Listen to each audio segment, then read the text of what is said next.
Hi friends, subscribe to Arijit official YouTube channel. Share করুন, like করুন, comments করুন, আর অতি অবশ্যই বেল আইকনটা ক্লিক করে দেবেন সব কিছুর নোটিফিকেশন পাওয়ার জন্য। সঙ্গে থাকুন, পাশে থাকুন, দেখতে থাকুন অরিজিৎ অফিসিয়াল ইউটিউব চ্যানেল।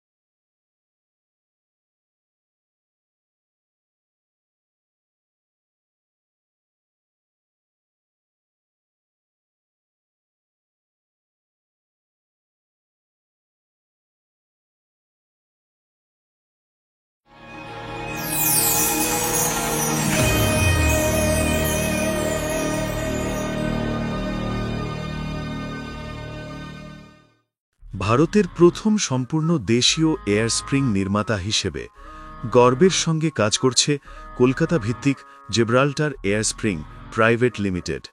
1990-এর দশকে পরিবেশক হিসেবে যাত্রা শুরু করে 1993 সালে প্রতিষ্ঠিত হয় এই সংস্থা।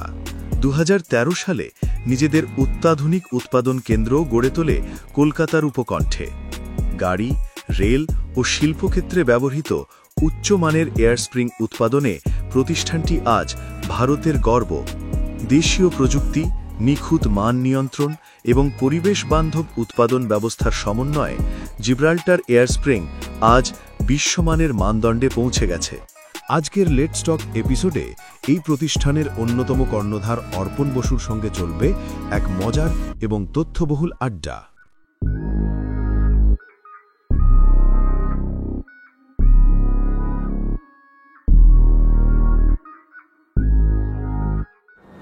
নমস্কার, welcome to Arijit official YouTube channel. আবার হাজির হয়ে গেলাম আজকে নতুন একটা এপিসোড নিয়ে লেটস টকের। আজ কোথায় আছি? জিব্রাল্টারের অফিসে আছি এবং কার সাথে আছি? অর্পণদার সাথে আছি। অর্পণদা, গুড ইভিনিং। আর কি বলবো, থ্যাংক ইউ। নমস্কার, গুড ইভিনিং, আর thanks for the green tea এর সাথে লেটস টক। আর সময় দেওয়ার জন্য, কারণ অর্পণদাকে পাওয়া খুব টাফ। মানে আজকে যখন ধরেছি, আমি এসেছি একটা অন্য কাজে, এসে ভাবলাম অনেকগুলো কাজ করে যায়। তো আজকে আমরা অর্পণদা, এটা জিব্রাল্টারের একটা চেম্বার, মানে এটা আপনার কাছে একটা টেম্পলের মতো, একটা মন্দিরে আমরা হয়তো দুজনে বসে আছি। এইটা তো একদিন ছিল না, তৈরি হয়েছে।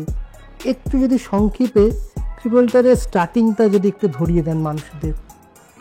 দেখুন, জিব্রাল্টার কোম্পানিটা তৈরি হয় 93-তে মিস্টার প্রণব গুহর হাত ধরে, এবং মিস্টার গুহ বিদেশ থেকে ফেরার পরে এই কোম্পানিটা চালু করেন একটি আমেরিকান কোম্পানির সঙ্গে অ্যাসোসিয়েশনে, এবং দীর্ঘ প্রায় 17-18 বছর খুব দাপিয়ে ইম্পোর্ট করে সেই মালটা এখানে অ্যাসেম্বলি করে বিক্রি করার মেইন প্ল্যাটফর্মটা মিস্টার গুহ বানিয়েছিলেন।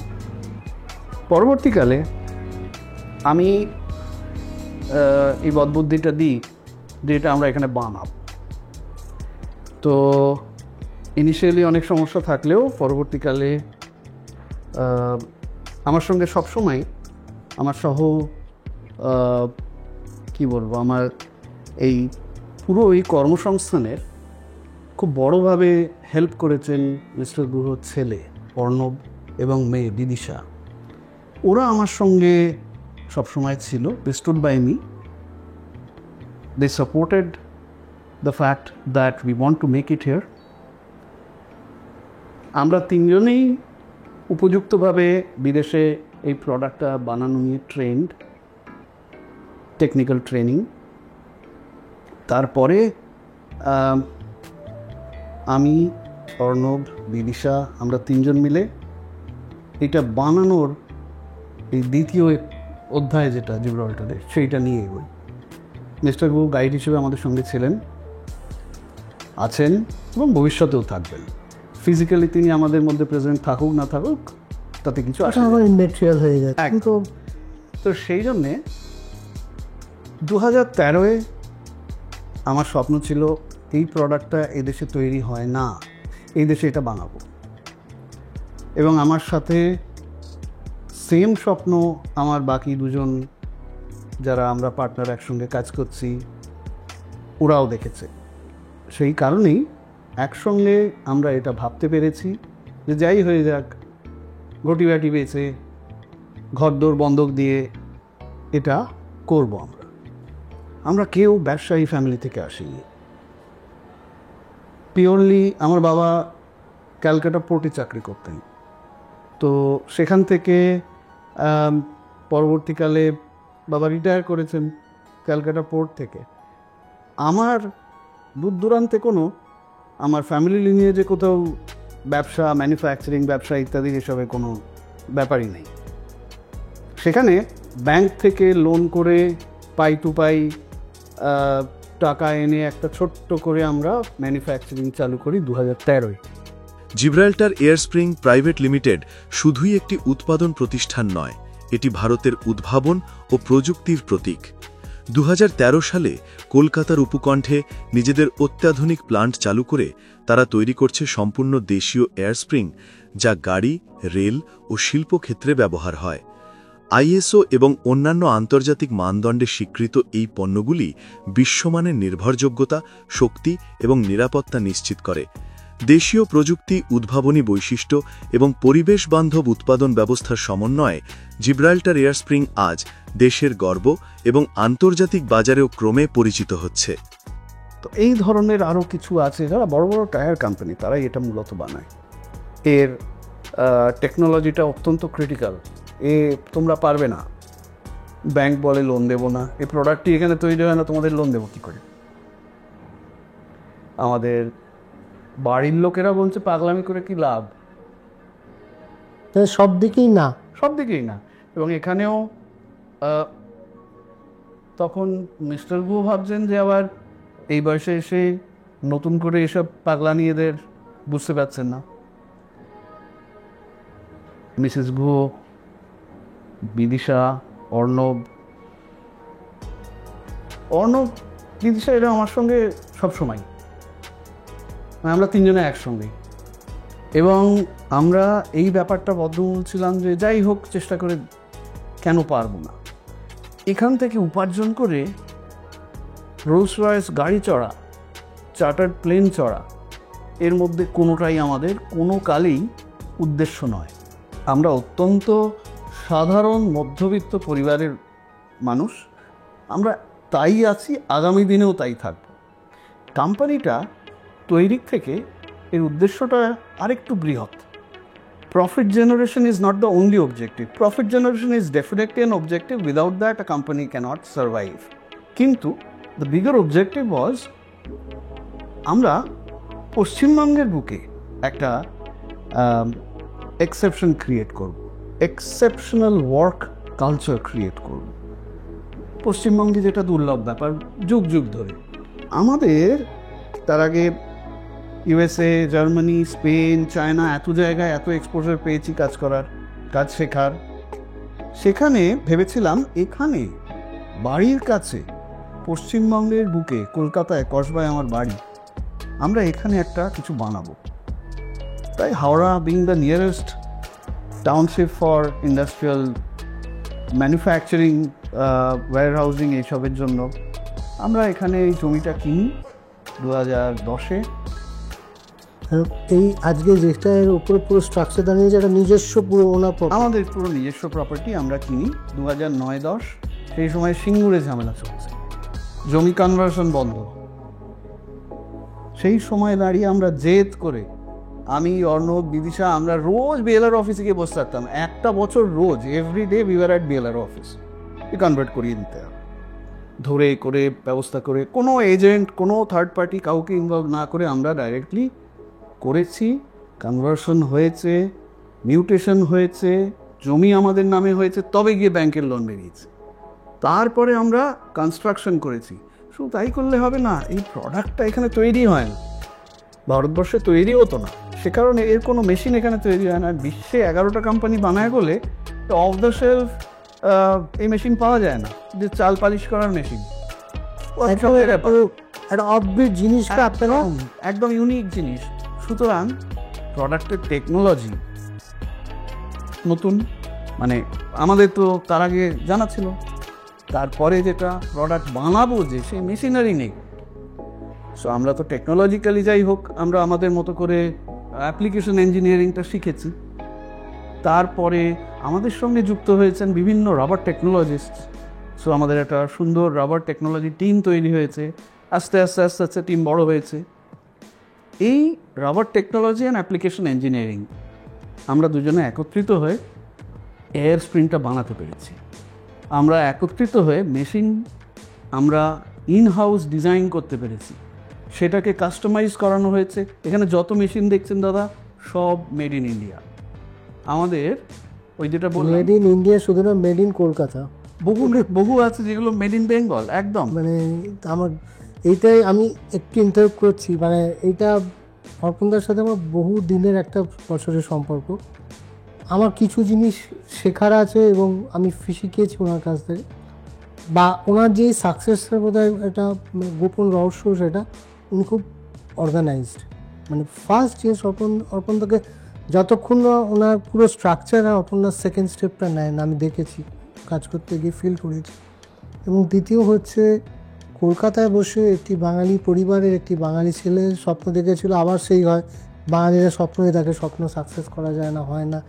ডিমোটিভেশনের কথাই তো আমরা আগে সবসময় না শব্দটা আমাদের জীবনের ডিকশনারিতে সব থেকে আগে আছে একদম। তো সেই জায়গা থেকে এই জার্নিতে মানে যেটা অনেকে আজকে যারা এই ভিডিওটা দেখছেন বা এপিসোডটা যাদের কাছে পৌঁছবে, প্লিজ শিখবেন, বুঝবেন, মানে হঠকারিতার সিদ্ধান্ত নয়, কতটা ধৈর্য, পেশেন্স এবং ফোকাস। আমি তো বলি, আমিও অনেক সময় বলি ফোকাস হও, কতটা ফোকাস থাকলে আজকে এই জায়গাটা। আসলে খুব সত্যি কথা বলতে গেলে আমাদের অবজেক্টিভ কখনোই অনলি প্রফিট জেনারেশন নয়, যেটা আগেও বললাম। পাশাপাশি আমরা তাহলে আমাদের অবজেক্টিভটা কি? হ্যাঁ, profit generation is one part of it. The second is creating a favourable work culture, যেগুলো আমরা বিদেশে দেখেছি, বিদেশে যেটা আমরা টেস্ট পেয়েছি। তো এখানে সেই ধরনের একটা ওয়ার্ক কালচার তৈরি করতে গিয়ে বুঝলাম আমরা সাইবেরিয়াতে বসে এয়ার কন্ডিশনার বানিয়ে লাভ নেই। সাইবেরিয়ায় প্রচণ্ড ঠান্ডা। একইভাবে যেখানে প্রচণ্ড গরম সেখানে ঘরে হিটার চালিয়ে লাভ নেই। সুতরাং যেখানে আমরা আছি সেখানকার জন্য উপযুক্ত কি প্রয়োজন সেইভাবে আমাদেরকে ভাবতে হবে। অটোমেশন আমাদের এখানে যথেষ্ট আছে, আমাদের ইউনিটে যথেষ্ট পরিমাণে যাহা প্রয়োজন ততটাই আমরা অটোমেশন রেখেছি। তা সত্ত্বেও যেখানে যেখানে আমরা অপশনালি হিউম্যান ইন্টারফেস রাখতে পারবো সেগুলো রেখেছি, without compromising on the quality, without compromising on the cost. সুতরাং আমরা খুব ভেবে চিনতে যত মানুষকে এই আমাদের টিমে জড়ো করতে পেরেছি, যারা এখানে আজকের দিনে কাজ করছে, তাদের সঙ্গে আপনি কথা বললে বুঝতে পারবেন কিছু কিছু বিচিত্র জিনিস আমরা করে থাকি। আমাদের কাছে ওটা সাকসেস স্টোরি। বহু মানুষ যখন জয়েন করেছে, আমি যারা একদম শপ ফ্লোরে ওয়ার্কার অপারেটর যারা রয়েছে তাদের মধ্যেও বলছি, যখন জয়েন করেছে দেখে মনে হতো ম্যালনিউট্রিশনের সমস্যা আছে। আমাদের উপরে ক্যান্টিন বানালাম আমরা, ক্যান্টিনে খাওয়া দাওয়ার আয়োজন হলো। প্রত্যেকে, ম্যানেজার থেকে আরম্ভ করে, ডিরেক্টর থেকে আরম্ভ করে, হাউসকিপার, ওয়ার্কার, অপারেটর যে আছে, সবাই এক খাবার একসঙ্গে বসে খায়। আপনাকে বলি, আমরা 230 জন 240 জনের টিম, আমাদের কোনো ইউনিয়ন নেই, আমাদের কোনো রং নেই, আমাদের একটাই রং, সেটা হচ্ছে জিব্রাল্টার। আমাদের একটাই রং, সেটা হচ্ছে একত্রিত হয়ে কাজ করতে হবে। কারোর যদি অ্যাক্সিডেন্ট হয়, কারোর বাড়িতে কেউ মারা যায়, কেউ অসুস্থ হয়, কারোর বিপদ হয়, সবাই একসঙ্গে আছে।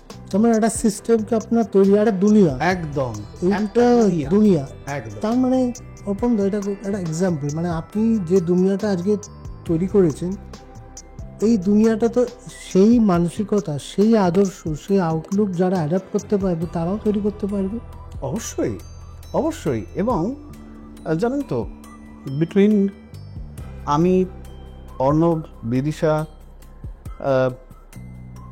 আমাদের এটা একটা চিরকালেরই বলতে পারেন, যে কোনো কোম্পানির যারা কর্ণধার হয়, যারা কোম্পানিটা ফ্রন্ট সিটে বসে গাড়িটা চালায়, তাদের না একটা অবজেক্টিভ থাকে, পালস দেখার মতো, যে কোম্পানিটা ভালো করছে কি না সেটা বুঝবে কি করে। ঢুকবো কি ঢুকবো না, আছে না যাবে, কি হতে যায়। হ্যাঁ, এবং আমরা চলছি, রোজই চলছি, রক্তপ্রবাহ হচ্ছে, কিন্তু আমি এই জায়গাটা ধরলে বলে দেবো যে না, ভদ্রলোকের শরীর ভালো আছে না খারাপ আছে, অত্যন্ত হাই পালস রেট, উনি কি দৌড়চ্ছিলেন, বা খুব পালস রেট লো হয়ে গেছে, তার মানে কি ওনার অন্য কোনো রকম সমস্যা আছে। তার মানে পালসটা দেখতে হবে, আপনাকে জানতে হবে কোন জায়গাটা ধরলে আপনি বুঝতে পারবেন আপনার শরীরটা ভালো না মন্দ। আমাদের কাছে বছরের শেষে আমরা খেয়াল করি, দেখুন প্রফিটেবিলিটি, ব্যালেন্স শিট কীরকম হয়েছে ইত্যাদি, এটা আলাদা ব্যাপার, আমি যেটা আসছি না। আমাদের একটা পারফরমেন্সের কি ইন্ডিকেটর হচ্ছে কতগুলো নতুন ছেলে মেয়েকে আমরা ট্যাক্সের স্ল্যাবে আনতে পেরেছি। ওই অক্ষয় কুমারের একটা সিনেমা এসেছিল টয়লেট, আমাদের এখানে আমরা লাইভ সেটা দেখলাম, যে ছেলেটি এখানে চাকরি করে, আমি যদি কাউকে জিজ্ঞেস করি তোর কি অ্যাচিভমেন্ট, কেউ বলবে আমি বিদেশে বেড়াতে গেছি, কেউ বলবে আমি বাড়ি কিনেছি, কেউ ড্রিম অ্যাচিভ করে। একদম ওর ড্রিমটা ছিল আমি একটা টয়লেট বানাবো, পাকা বাথরুম বানাবো, আমার বাড়িতে বউ আসছে, বউয়ের জন্য আমি পাকা বাথরুম বানাবো। আমরা সেই ড্রিমটায় তার পাশে থাকতে পেরে ওটা আমাদের জয়। গ্রেট প্লেস টু ওয়ার্ক হিসেবে স্বীকৃত এই সংস্থায় 200-রও বেশি ভারতীয় সদস্য কাজ করছেন, যাদের তারা নিজস্বভাবে মেম্বার্স বলেই ডাকে। এটা কেবল একটি টিম নয়, বরং এক সম্প্রদায়। আর একটা জিনিস আপনারা আছেন সেটা বলছেন না, সেটা আমি ধরিয়ে দিচ্ছি। গ্রিবলটা কিন্তু পেট লাভার, মানে এখানে আসলে আমি 2-3 বার এসেছি, 5-6 জন বন্ধুর সাথে, মানে ওরা এত সিস্টেমেটিক পেট, মানে ওরা যে আমরা যদি স্ট্রিট ডগ বলি ওরা ওরামি, কিন্তু ওরা এখানে ডিসিপ্লিন ওয়েতে থাকে। সে অর্পণ ওরা বললে এখানে ওরা, আমরা তো এখানে দিনে 8-10 ঘন্টা কাটাই, ওরা তো 24 ঘন্টা কাটায়। আমরা প্রত্যেকে পেট লাভার, অ্যান্ড আমাদের এখানে বেড়াল, কুকুর সবার জন্য রোজ আলাদা মিল তৈরি হয়। মানে আমাদের ভেজিটেরিয়ান, নন ভেজিটেরিয়ান অল্টারনেট ডেজে খাবার হয় ক্যান্টিনে, কিন্তু নিচে ওদের রোজ নন ভেজিটেরিয়ান 3 বেলা খাবার আলাদা রেডি হয়। পেট লাভারের দিকটা যেরকম একটা, আরেকটা অংশ হচ্ছে আমাদের ইনক্লুসিভনেস, অর্থাৎ আমরা সকলকে নিয়ে একসাথে এই কোম্পানিটা চালাই। আমাদের মধ্যে কেউ আছে হয়তো আপনার ভাষায় ফাইটার, এইটা তো তাহলে আপনার একটা 240 জনের পরিবারের দুনিয়া। এবার একটু ব্যক্তিগত লাইনটাই ঢুকি। এবার আপনার ফ্যামিলি বা পরিবারটাকে, এত কিছুর মধ্যে অনেকটা সময় তো আপনার এই ফ্যামিলিতে কেটে যায়, তো ওই ফ্যামিলিটাকে কতটা সময় দেন, কি করেন যদি একটু বলেন। বেসিক্যালি বাড়িতে তো আসলে আমরা বড় হয়েছি জয়েন্ট ফ্যামিলিতে। জয়েন্ট ফ্যামিলিতে বড় হয়েছি, বাবারা 6 ভাই, 2 বোন, মানে আমার পিসিরা যাও তারা বিয়ে হয়ে অন্য জায়গায়, কিন্তু এই 6 ভাই বাবারা প্রত্যেকেই বিবাহিত, প্রত্যেকেরই সন্তানাদি আছে। আমরা একই বাড়িতে, অনেক বড় বাড়ি, একসময় থেকে আমরা জয়েন্ট ফ্যামিলিতে বড় হয়েছি। পরবর্তীকালে আমি আরও আমাদের বাড়ি ঘর হয়ে ইয়ে হয়েছে, আমরা বেড়ে গেছি, আরও জায়গার অভাবে আমরা আলাদা বাড়ি ইত্যাদি সব হয়েছে। কিন্তু জয়েন্ট ফ্যামিলিতে বড় হওয়ার দরুন একটা জিনিস শিখেছি যে ইম্পসিবল বলে কিছু নয়, এবং অ্যাকোমোডেট করার যে ক্ষমতা মানুষের, ওটা অনেকটা বেড়ে যায়। বুঝতে পারা যায় যে 5 জন 5 রকম হয়, সেটাকে নিয়েই চলতে হয়। ওইটা বাড়ির থেকে পেয়েছি। আমার ঠাকুমার বিশাল অবদান, আমার যতটুকু ধৈর্য, আমার পেশেন্সটা আমার সব থেকে বড় মূলধন, বুঝলেন? এর পেছনে আমার মা ঠাকুমার প্রচুর অবদান, এবং মানুষকে কিভাবে নিয়ে চলতে হয় এটা আমার ঠাকুমার কাছে শেখা। ফ্যামিলিতে কতটা সময় দিতে পারেন এটাতে কি জানেন তো, যদি আমার ছেলেটা এখন ক্লাস 8-এ পড়ে, এখন তাকেও বোধহয় যতটা সময় দেওয়ার দরকার অতটা দিতে পারি না। বাড়িতেও একটা দোতলা বাড়ি রেডি করে সেখানে আমরা আজকে বসবাস করি, এই পুরো রেডি করার প্রক্রিয়াটায় আমার খুব কম অবদান, আমার ওয়াইফই মেন ডিফেন্সটা করেছে। তো করেছে, কারণ ও জানে হাজব্যান্ড অ্যাভেলেবেল নেই, এটা বুঝতে হয়েছে। আমার ছেলে যেরকম, ও রেগুলার ঘুম থেকে উঠে ফার্স্টে tries to figure out if it is like a normal day, বাবা আছে না চলে গেছে, বাবার ব্যাগ সবসময় গোছানো আছে একটা, ওই ব্যাগটা আছে না নেই, ও দেখলে বুঝে যায় বাবা আছে কি না।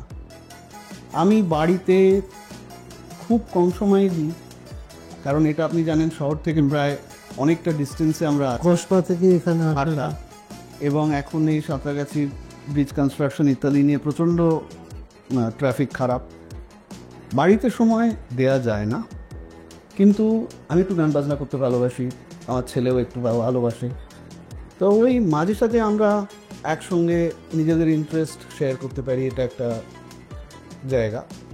এবং আমার ছেলেও আমাদের মতো পেট লাভার প্রচণ্ড, তো বাড়িতে আমাদের কিছু গিনিপিগস আছে, তারাও আমাদের পরিবারের অংশ, বেড়াল আছে, তো এই সব নিয়ে কুকুর বেড়াল পাড়ায় আমাদের যারা আছে সবাই আমাদের সঙ্গে, ওখানেও পাড়ায় যারা তারাই, আমরা আলাদা করে কিছু পোষ্য নেই, তারা নিজেরাই আমাদের বেড়া খুঁজে নিয়েছে, বাড়িয়েছে, ওটা নিজেও গিনিপিগটাই আমরা যা পুষেছিলাম কোভিডের সময়। আসলে এটা মানুষের, আমার মানে প্রাণী মানুষ সাইকোলজি কিন্তু একই, একটু ভালোবাসার কাঙাল সবাই, একটু রেসপেক্টের কাঙাল সবাই, আর বিশ্বাসের মানে ফেথ, যেটা নিয়ে আজকে কিন্তু প্রিভালটা গড়ে উঠেছে। আমার মনে হয় এই ট্রাস্টটাই হচ্ছে মূলধন, আর কিচ্ছু নেই যেটার উপরে দাদা আজকে এম্পায়ারটা দাঁড়ানোর চেষ্টা করছে, লড়াই করছে তার টিমকে নিয়ে, তার স্বপ্নগুলোকে নিয়ে। তো আজ এই কনভারসেশনটা শেষ হবে না। প্রথম যে জিনিসটা সব থেকে গুরুত্বপূর্ণ সেটা হচ্ছে উদ্দেশ্য, অবজেক্টিভ। আমি বহু মানুষের মুখে শুনেছি যারা স্টার্ট আপ ইত্যাদি, আমরা স্টার্ট আপ হিসেবেই চালু হয়েছিলাম, আমাদেরও ইনভেস্টর আছে, সিডবি ভেঞ্চার্স আমাদের investor, they own quite a large part of Gibraltar. In spite of that, our objective was never to, ওই স্টার্ট আপে কেউ এসে টাকা লাগাবে আর সেই টাকায় আমার চলবে, ওটা নয়। কোম্পানি থেকে গ্রোথের জন্য টাকা আসতে হবে। কেউ যদি ব্যবসা ডিজাইন করেন, কেউ যদি নতুন করে কিছু একটা ব্যবসা করবেন ভাবেন, দয়া করে ব্যবসাটার কি অবজেক্টিভ এবং আপনার অবজেক্টিভের সঙ্গে ওটা কোথাও গিয়ে মিলছে কি না, এইটা ভাবাটা দরকার। এটা নয়, আমি বহু মানুষের কাছে আজকাল শুনে থাকি যে পুরো প্ল্যানিংটাই করছে এমনভাবে যে এই সময় গিয়ে আমার ইনভেস্টার ঢুকবে, প্রচুর টাকা আসবে and will be well of. না, ইনভেস্টার তো এন্ড কাস্টমার নয়, সুতরাং ইনভেস্টার আসবে তার থেকে টাকা পাবো এইটা ভেবে স্টার্ট আপ করবেন না প্লিজ, তাহলে গিয়ে 2 দিন পরে হোঁচট খেয়ে যাবে। ভাবতে হবে আমার ব্যবসাটা চলবে, কি নিয়ে চলবে, কেন এই ব্যবসাটা খুললাম, তাতে সমাজের কিছু লাভ হবে কিনা, ডাইরেক্টলি হতে পারে, ইনডাইরেক্টলি হতে পারে, আমার তার থেকে ব্যক্তিগতভাবে আমার কি চাহিদা, সেইটা যেদিন দুটো একসঙ্গে একত্রিত হয়ে মিলে যাবে তখন খুব সুবিধা, ওইটাই উচিত। এই যে এখন তো আমরা যে স্টার্টার বিজনেস অ্যাওয়ার্ডটা এই বছর করলাম, 20টা ব্র্যান্ডে নিয়ে এলাম, এবং আপনার কি মনে হচ্ছে যে এই ধরনের এনকারেজমেন্ট, এবং আমি কি করেছি প্রত্যেক মাসে ওদের একটা মিট আপ করাচ্ছি, কেন আমার কাছে এই অ্যাওয়ার্ড সার্টিফিকেটটা দেওয়া উদ্দেশ্য না, ওদের গ্রোথ, ওদের পরিচয়, ওদের কন্টিনিউস রাখোটা, মানে কেউ আমাকে বোকা ভাবুক, মুরগি ভাবুক, যাই ভাবুক, ওদের হয়তো প্রয়োজন নেই, আমি নক করছি ভাই, আমি কেউ একদম, কেন ওদের কাছে সেই ভিশনটা হয়তো নেই যেটা আমি চাইছি, আমি কি চাইছি হয়তো একদিন তৈরি হবে, কিন্তু আমি এই লড়াইটা হয়তো আমার সাথে 100 জন পাবো না, হয়তো 10 জনকে পাবো। আপনার কি মনে হয় যে এই কন্টিনিউয়াস কিছুকে নিয়ে লড়ে ডেভেলপ করাটা খুব ইম্পর্টেন্ট, পেশেন্সের একটা বড় পরিচয় দেয়? দাদা, আপনার সঙ্গে আমার আলাপ বেশ কিছু বছর হয়ে গেল। আমি এর আগে বহু দেশে কর্মসূত্রে আমার অনেক এক্সপোজার, কিছু অভিজ্ঞতা জড়ো করেছি আমার ঝুলিতে। তার মধ্যে একটা খুব ইম্পর্ট্যান্ট জায়গা আমি সবাইকে বলি, China, whether you like it or not. আমরা চায়না আমাদের অনেক মার্কেট খারাপ করছে, এটা করছে, ওটা করছে, অনেক সমস্যা আছে, চায়না আমাদের দেশের সিকিউরিটির এগেনস্টে আছে, কিন্তু এগুলো খানিকক্ষণের জন্য আমরা ভুলে গিয়ে যদি ভাবি চায়না দেশটা এই রকম উন্নতি করলো কি করে, এত, ওরা আমাদের থেকে তো 50 বছর এগিয়ে আছে, কারণ 50 বছর আগে ওখানে অরিজিৎ মুখার্জি ছিলেন, অরিজিৎ মুখার্জির মতো কিছু লোক ছিলেন যারা কন্টিনিউয়াসলি নক করেছেন, যারা কন্টিনিউয়াসলি লিঙ্কিং পিন হিসেবে কাজ করেছেন আইডিয়া অ্যান্ড এক্সিকিউশন, এই দুটোর মাঝখানে তারা এসেছেন। সুতরাং আপনি যেটা আজকে করছেন, বিশ্বাস করুন 50 বছর আগে চায়নাতে তখন অবশ্যই এই টেকনোলজি ছিল না, কিন্তু বহু লিডার্স ছিলেন যারা নিজেদেরকে লিডার হিসেবে কখনোই উপস্থাপন করেনি। তাদের কাজই ছিল গাইড করা, তাদের কাজই ছিল যার যেখানে সাপোর্ট দরকার সেটা হয়তো তিনি দিতে পারছেন না, কিন্তু আরেকজনকে জোগাড় করে দিচ্ছেন যাতে তিনি সেই সাপোর্টটা দিতে পারেন। গভর্নমেন্ট তারপরে সেটাকে আরও স্ট্রাকচার করেছে। কিন্তু চায়নার যদি আপনি বাণিজ্যিক ইতিহাসটা দেখেন, এইভাবেই শুরু হয়েছিল। সুতরাং আপনি যেটা আজকে ভেবে এইভাবে বিভিন্ন স্টার্ট আপদের পাশে দাঁড়াচ্ছেন, এইটাই উপায়, এছাড়া কোনো উপায় নেই। কোনো বিজনেস একা একা সাস্টেন করতে পারে না, সবসময় তার গাইডেন্স লাগে, তার আইডিয়াস লাগে, তার কোনো প্রমোশন লাগে। আমি যেটা ধর, আমি তো কোনো ফিনান্সিয়াল সাপোর্ট করতে পারছি না, আমি যেটা করি প্রমোশনাল সাপোর্ট, নেটওয়ার্কিং সাপোর্ট, এবং মানুষের সাথে এটা কি, কেন, এটাকে যতটা জনসংযোগ করিয়ে দেওয়া যায়, তারপরে তার লাক, তার কপাল, তার চেষ্টা, তার ড্রিমস। অর্পণদা, আজকের মানে এটা শেষ হবে না, অর্পণদার সাথে আড্ডা শুরু হয়েছে তো আমরা কোথাও ওয়েভলেন্থগুলো এত সহজে ম্যাচ করে যায়, কিছু ফিলিংস, কিছু অনুভূতি, যেটা মনে হয় যে এটা শেষ হবে না, কন্টিনিউয়াস বকতে থাকি। এই বকতে বকতে যা তথ্যগুলো পাচ্ছেন, এটা কিন্তু আপনাদের অনেকের উপকারে আসবে। তো আজকের এপিসোডটা এখানেই শেষ করলাম। সবাই ভালো থাকবেন, সুস্থ থাকবেন, রিভল্টারের সঙ্গে থাকবেন। ভালো কিছু বাঙালি হয়ে বাংলা ব্যবসাকে কলকাতার বুকে বসে এখান থেকে লড়াই করে তার ড্রিমটাকে সাকসেসের পথে নিয়ে গেছে। যদি ইনি পারেন, অর্পণদা পারেন, আপনারা কেন পারবেন না? শুধু দরকার একটা চেষ্টা আর একটা নিজের প্রতি সেলফ কনফিডেন্স রাখা। মানুষকে ভালোবাসুন, পশু প্রাণীদের ভালোবাসুন, ভালোবাসা ফেস করুন, স্প্রেড আপ করুন। গ্রিভেন্স, ক্ষোভ, কম্পিটিশান, লালসার দরকার নেই। একমাত্র ভালোবাসায় একটা ইউনিক পৃথিবী গড়ে দিতে পারে। দেখা হবে পরের পর্বে কোনো ব্র্যান্ডের সাথে, কোনো একটা মানুষের আড্ডার সাথে, লেটস টকের নতুন এপিসোডে। ভালো থাকবেন সবাই, নমস্কার।